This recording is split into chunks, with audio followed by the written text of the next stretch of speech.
مثل الذين ينفقون أموالهم في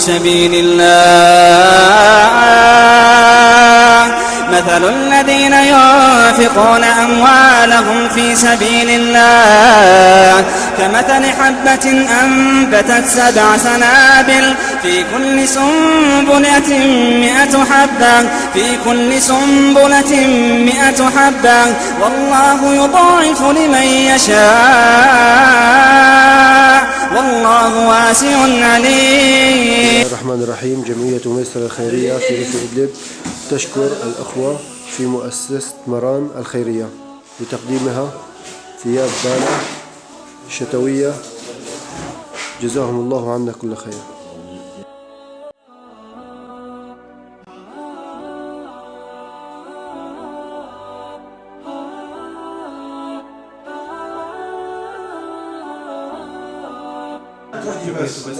تشكر الأخوة في مؤسسة مرام الخيرية لتقديمهم ثياب بالة شتوية للشعب السوري في الداخل السوري، كونهم في الحاجة إلى هذه الثياب في هذه الأوقات الصعبة والظروف المأساوية، وجزاهم الله عنا كل خير.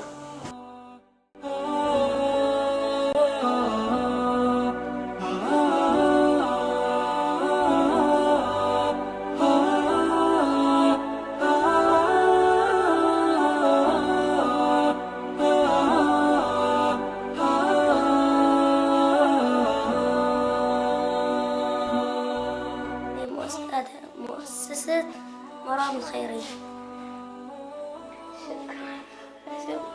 شكرا لمؤسسة مرام الخيرية.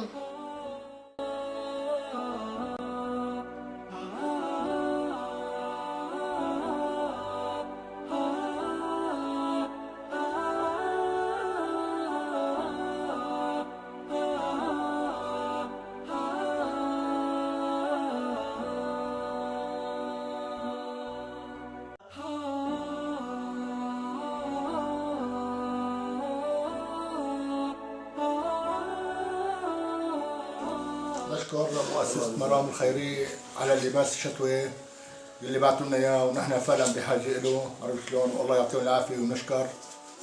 الحمد لله رب العالمين.